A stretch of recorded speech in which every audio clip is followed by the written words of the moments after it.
rupanya alumni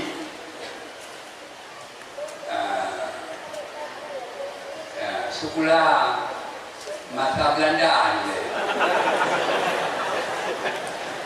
Jadi masalah bacanya agak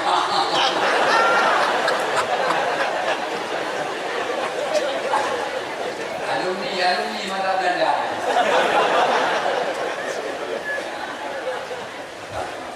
Terlibat dalam perjuangan merebut kemerdekaan.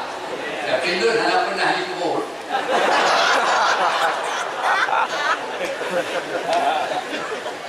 Namun sebelum lanjut, jangan lupa klik subscribe, like, dan lonceng notifikasi untuk mendukung channel ini agar terus menyiarkan syiar Islam.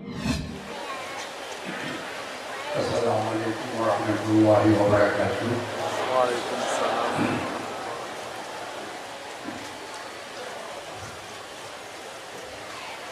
Alhamdulillah, wassalatu wassalamu ala sayyidina Muhammadin Rasulillah wa ala alihi wa sahbihi wa man tabi'ah.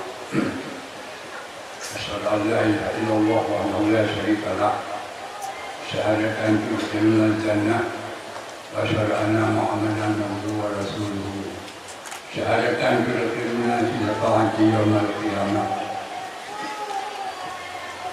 Allahumma iyyaka na'budu wa iyyaka nasta'in. Ihdina ilal haqqi wa ila siratal mustaqim. Asalimna ya Allah min afati dunya fi innaka rahmatika ya arhamar rahimin. Rabbi shrah li sadri wa yassir li amri wa hlul 'uqdatam min lisani yafqahu qawli. Allahumma ij'al al-haqqa ala lisani wa qalbi bi rahmatika ya arhamar rahimin. Tidak ada akan suatu dapat yang amat indah bahawa orangnya selain daripada sama-sama kita pada kami syukur kepada Allah Subhanahu Wa Taala dengan mengucapkan alhamdulillah beserta dengan iringan ucapan salat dan salam kepada junjungan kita yang besar Nabi Muhammad sallallahu alaihi wasallam beserta kepada ahli dan sahabat-sahabat beliau sekalian. Mungkin Allah Ta'ala sesudah beliau akan para nabi, apalagi para rasul.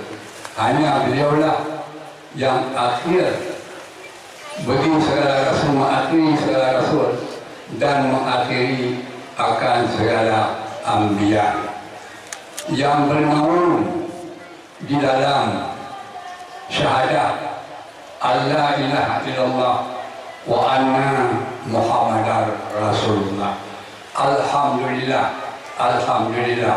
dalam sisa-sisa umur sinja berkorban mantau narif di panjang umur Allah dan lebih diutusnya sehingga dapat bertemu kembali waktu pagi yang mulia dengan saudara berkuan muslimin dan muslimat seluruh Aceh.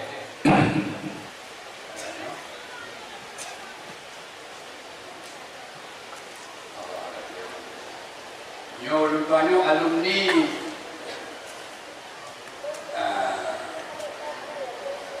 sekolah mata Belanda ni.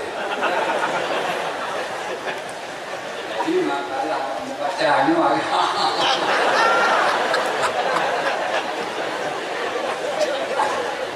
alumni mata Belanda.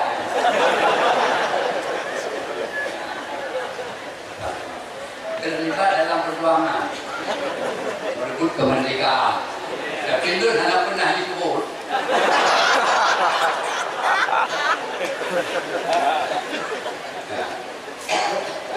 Jadi keakibat bentuk Tuhan kata dari jenis buah. Terus ayat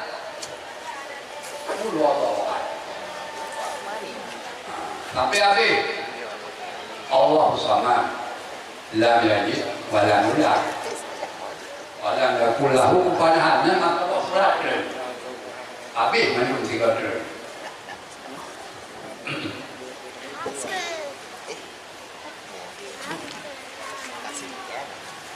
yang tertinggi.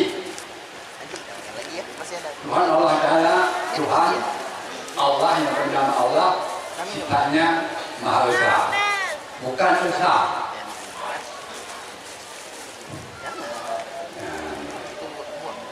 Nah, kalau kita bicarakan mata Esa dengan Maha Esa dalam pengertian pembicaraan filsafat, beda dan tak Esa dengan Maha Esa. Sini aja ya. Yang disesuai dengan Allah Ta'ala disebutkan Maha Esa, bukan disebutkan Esa. Kalau Esa boleh disebut satu, dibilang dua. Tapi kalau Maha Esa disebut satu, dibilang satu. Dari satu berangkat pada satu, bukan di satu berangkat pada dua. Kalau Esa boleh disebut satu, dibilang dua. Jadi Esa boleh berangkat pada satu. Maka oleh karenanya dalam istilah undang-undang negara ini disebutkan Maha Esa, bukan disebutkan Esa. Kenapa? Dari beda dan tak Esa dengan Maha Esa. Kalau Maha Esa dia satu, dibilang satu. Kalau Esa boleh dia satu, dibilang dua.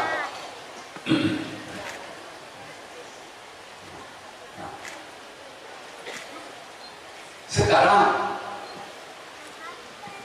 ada pula dalam filsafat baru, Koronyo, Esa dalam pengertian Maha Esa dalam pengertian segala kepercayaan. Masuk Allah, masuk Tuhan orang kafir, masuk Tuhan orang Buddha, masuk Tuhan Yahudi, masuk Tuhan Nasrani, kepercayaannya. Begitulah kalau difilsafatkan hari ini dalam pengertian Maha Esa. Tapi yang perlu kita ketahui, yang filsafat hari ini yang difilsafatkan akan Maha Esa masuk segala Tuhan, lahirnya adalah setelah lahir filsafat penetapan Pancasila.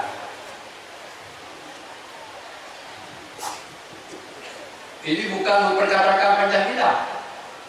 Dan ketika kenyokan mempersoalkan Pancasila kau. Ini pengertian filsafat. Lahir filsafat Koronyo yang Maha Esa, roh segala Tuhan. Lahirnya filsafat Koronyo setelah lahir Pancasila. Sedangkan dalam filsafat Pancasila, Tuhan yang Maha Esa tidak masuk akan Tuhan-Tuhan yang lain. Ada paham penjelasan, nah paham penjelasan dulu, paham. Ini bukan diperkatakan itu bukan Pancasila, bukan. Cuma dalam filsafat Koronyo lahirnya setelah lahir Pancasila. Pada waktu lahirnya Pancasila, yang Maha Esa adalah hanya Tuhan Allah. Nah, begitu nak tanjung hambur-hamburkan fitnah, hambur-hamburkan jihad.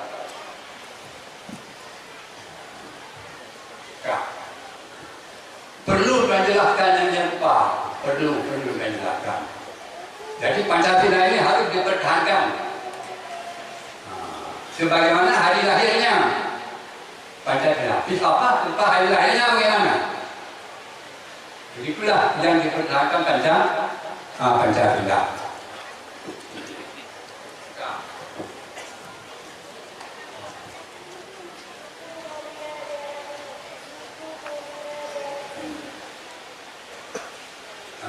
Terus saya, katakanlah yang Muhammad. Tuhan yang ditanya oleh mereka, itulah bernama dengan Allah. Ianya Maha Esa. lam yalid, dianya bukan seorang bapa bagi yang lain, walam yulad, dan dianya bagi seorang anak bagi yang lain. Sifat bapa hanya apa? Allah. Sifat anak pun hanya. Maknanya apa? Allah itu adalah tidak berbapa. Allah itu tidak beranak. Kalau bapa dengan anak adalah satu jenis, tidak beda, hakikatnya satu. Jadi Allah Ta'ala satu, hanya bapa. Allah Ta'ala satu, kun alif bagi seorang bapa. Walam yakul lahu kufuwan ahad. Allahu Samad. Allah Ta'ala tidak berubah. Tidak berubah. Kalau tidak berubah, tidak memerlukan kepada isi rongga yang terbuka. Dari dia, nak perut, nak dikena bina atau perut. Allah Ta'ala hanya. Makanya Allah Ta'ala tidak memerlukan kepada obat, tidak memerlukan kepada minuman, tidak memerlukan kepada makanan. Kenawat walam yakul lahu kufuwan ahad, dan tidak ada di Allah Ta'ala itu akan sebanding dengan yang lain. Saban dengan kuala lain, hanya saban dengan kuala lain. Nyobin payah nyono. Keesaan Allah Ta'ala daripada dua sisi. Keadaan keesaan Allah Ta'ala daripada dua sisi. Keesaan dalam sisi dirinya dan keesaan di luar dirinya. Ini adalah istilah dengan bahasa kalau di dalam pengkajian tauhid melalui akan kita Dusuki disebut esa Allah Ta'ala nafi padanya kamu tasir dan nafi padanya kamu mutakhir. Bagaimana artinya dalam bahasa filsafat? Keesaan Allah Ta'ala ditinjau dalam diri zat esa, di luar zat juga esa. Esa dalam diri zatnya tidak susun daripada banyak oknum. Esa di luar dirinya tiada satu banding yang sama dengannya. Itu namanya esa ditinjau tinggi dalam dirinya, dan juga kita boleh usaha atau di luar dirinya. Menyebabkan tauhid kalimat nafi kamu tasir dan nafi kamu mubatir, dan ampun kamu batil dan ampun kamu tasir. Jadi kemudian urang yang tafsir, urang yang tafsir Qul Allahu Ahad, yang dikembalikan damir ke lagi tafsir le pembesar mufassirin kalian, yaitu huwa yang tersebut lehul nyan huwa nyan kejiwa Allah, kejiwa Allah. Sedangkan le pembesar ulama mufassirin huwa lehul nyan jiwa muka ba Allah lo. Katakanlah ya Muhammad,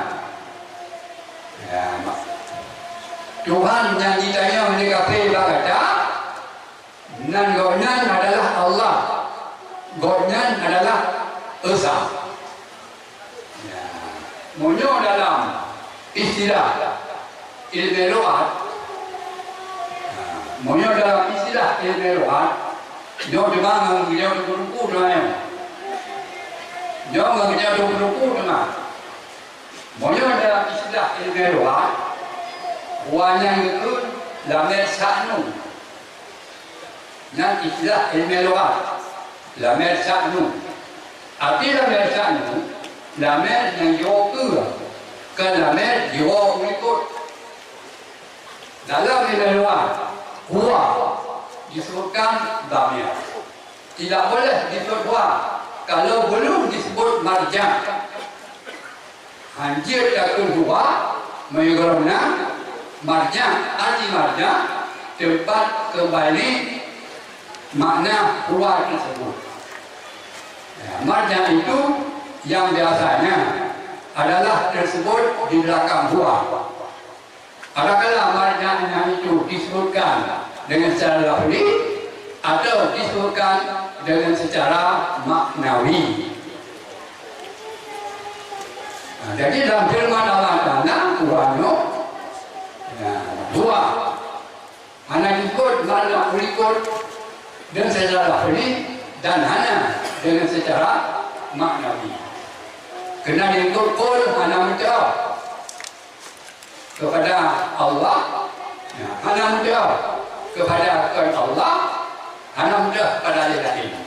Cuma yang hanya menjawab adalah diikuti secara maknawi ke secara lafzi, yaitu pertanyaan kuhulun kafir akibat Tuhan kata hai Muhammad. Maka disebutkan ini adalah marja kerana buahnya maka dia pergi berikut buku lamer sak no. Jadi huwa jiwa berikut marjanji yang mazkur secara maknawi kan mazkur secara lafzi. Tuhan yang katanya hai kafe, Godnan dengan Godnan Allah, Godnan sidro. Cuman jino, na udah kafe yang huanya kedio kede hulikut. Bak percayaan dan kedio kede hukum. Pusing huanya jiwa bak insan kami. Ada dua huanya bak Muhammad.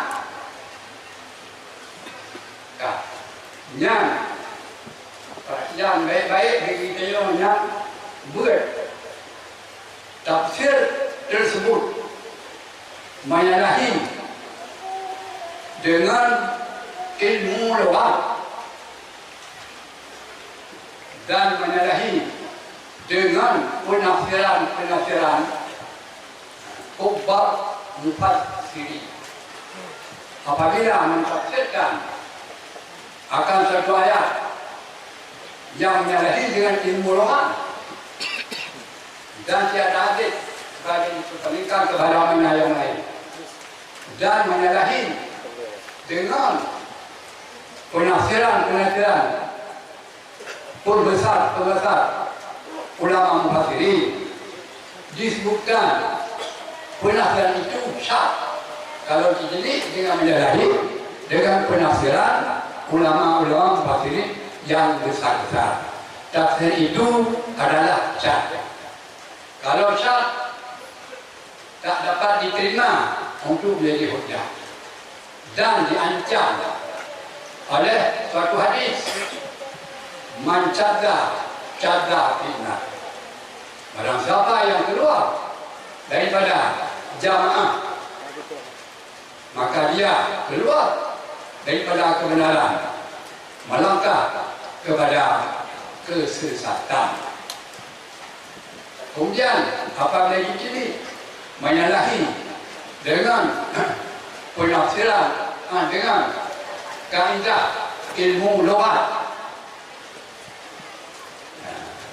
Inilah disebutkan penafsiran yang menyalahi dengan ilmu lughat adalah penafsiran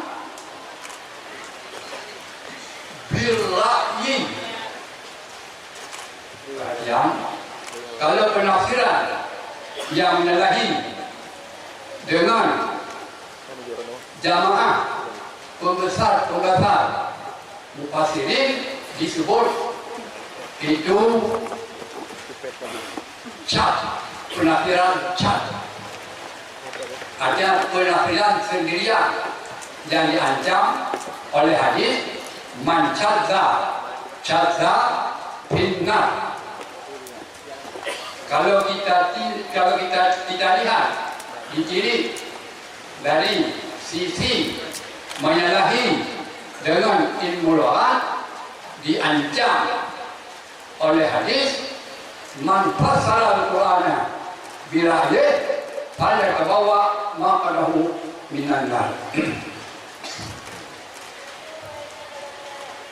Demikian dan terima kasih. Kesimpulan,